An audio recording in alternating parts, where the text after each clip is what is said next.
Ed pick that song, Chris?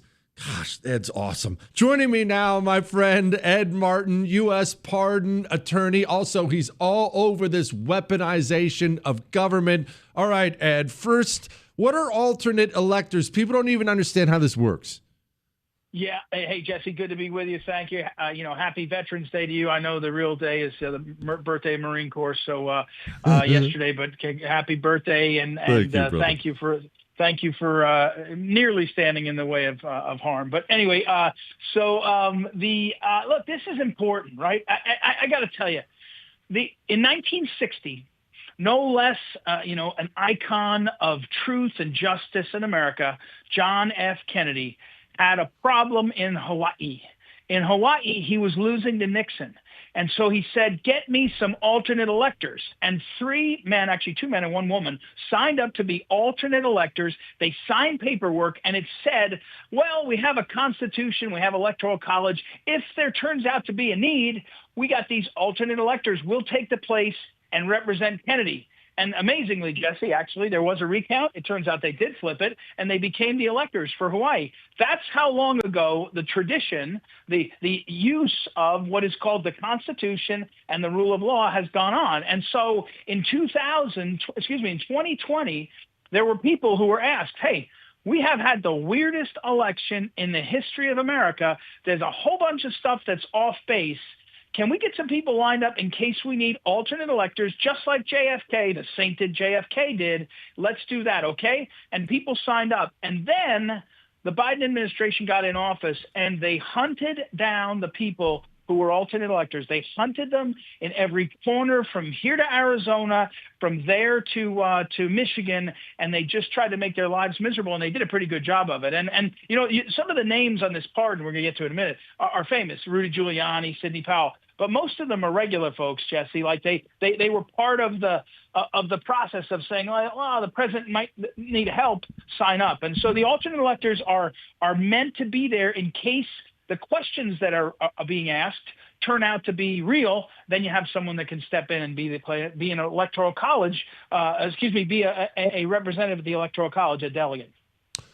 Again, we're speaking with Ed Martin. Okay, Ed, so explain to people who are confused by this process, because the idea of an elector at all, even for people who are politically involved, they find that confusing. What is an elector? Why would you need an alternate one? Why can't the other ones just flip? What can you explain that? Okay. Yeah. So when you do a presidential election, you actually are electing from your state people to go to the electoral college. So depending on your state, Missouri is where I'm most familiar, where I'm from, if it's a winner take all. And so if Missouri goes to Donald Trump by 1 vote over Kamala Harris, he gets all the electors. And the electors, I won't go into it too much, but they generally they're tagged to the number of representatives you have, U.S. representatives and senators. So I think Missouri has a total of maybe 15. There's another way to do this, but there's an actual electoral college. It's the way the designers of our Constitution set this up, and that group meets in December, right? And within about 6 weeks of the election, any presidential election. So your state gets these electors, and so Missouri would get, I think, 15 or 16, and they would be going to a meeting where there would be an electoral college, and it would be dramatic and all that, and you cast your votes. So alternate electors are because you're saying basically, wait, Missouri's up for grabs, like Hawaii was up for grabs. And in the context of 2020, it feels a long time ago now, there were a number of states where it looked really dicey. Georgia was one of them. Arizona was another, where people were saying, hey, we better get alternate electors because we may get close to the electoral college. We may find out these elections were mismanaged, or there was fraud or something, and they change. And so that's that's how this happens, and that's why it happens. And it's totally normal. It's totally regular that this would happen. And from there, the story takes a dark turn because the Biden administration targeted people. What justification did they use for that? And I know it was bogus and garbage, whatever it was, but they had to have used some sort of justification. How did they justify that? Well, honestly, to be candid, Jesse, when we look back on it, it's a little bit like COVID. It's a little bit like a few other things in our lives. They just got everybody hysterical, and they said, you can't question the election. You can't question him. You're questioning mom and apple pie and gravity. You're not allowed to do that. If you're doing that, you really must be terrible. You must be rotten. What we see more and more in the other investigations we're doing into people like Jack Smith, and now I'm talking about my other work. I work on the weaponization working group. Is he had a plan, deranged Jack Smith. He had a plan where he was trying to use a conspiracy across the country to say, look, Trump had this grand plan. He was using all these people to have this grand plan to overthrow the country. It was nonsense. What Jack Smith really meant was, I'm going to use the DA in the district attorney in Atlanta and in New York and the attorney general in Arizona to try to get Trump, to try to stop Trump. So it was really, it's an amazing thing to have come to light. And what I'm excited about is when the president and I talked about this, he said, yes, we should pardon these folks. They were put out there to do the right thing, and they were targeted by Biden. Let's do that to try to protect them and to promote them and to strengthen them. And importantly, Jesse, shine a light on what the hell happened in 2020.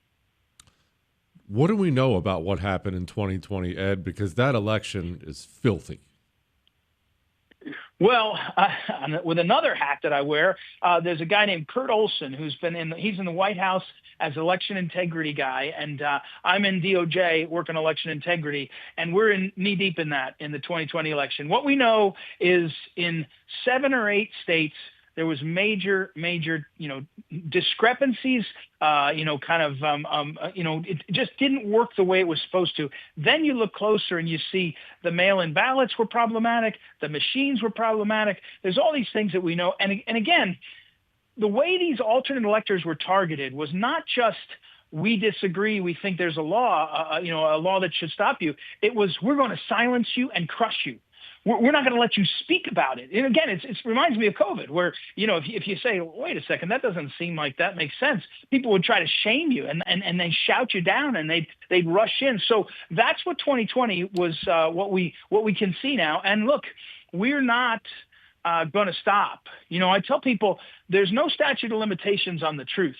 There may be a statute of limitations on some crimes, although I do point out to people that many crimes that if they're done in a conspiracy, the statute of limitations gets a lot longer than people think. But there's no statute of limitations on the truth. And we've got to get to the bottom of it. And we're doing it more and more. And this guy, Kurt Olson, again, I mentioned, and myself and some others are really digging into it. And you have to kind of go piece by piece, Jesse. You have to find these details and then pull the thread and work them out. And we're doing it. And I think we're going to find that the election in 2020 was not just the most irregular in the history of this country, but the most fraudulent thing we've ever seen, at least in America. There may have been people doing elections in other parts of the world that were even more fraudulent. We've never seen anything like what happened in 2020 in America.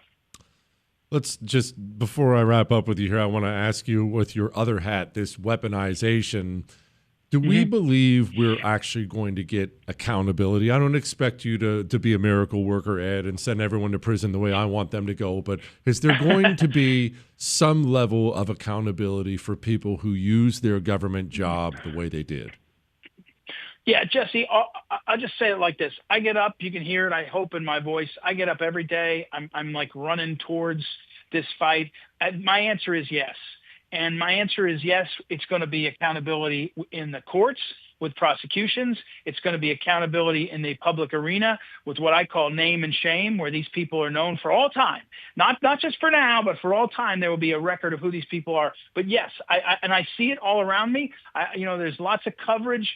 Some of it is bull, some of it is not. But if you watch what you're seeing and listen closely, and you know what you're listening for, and I'm careful about it because some of this stuff is ongoing, and I hate that. I wish I could tell you everything, but things coming out of Florida, things coming out of other parts of the country. Yes, the answer is yes, Jesse. It's a hard slog, and I will concede this: the left and the powers that be have used time as one of the great ways to beat us, because they slow stuff down. We're dealing with schedules, the Article 3 courts and all, and it is a real drag on getting to justice. But it's not a total block. And, Attorney General Bondi has been fearless in encouraging me. Like, she knows I'm a lunatic, like a wild man. So, and she's keep going. So we're going to get there, Jesse. And we need people to do 2 things. One is keep pushing us.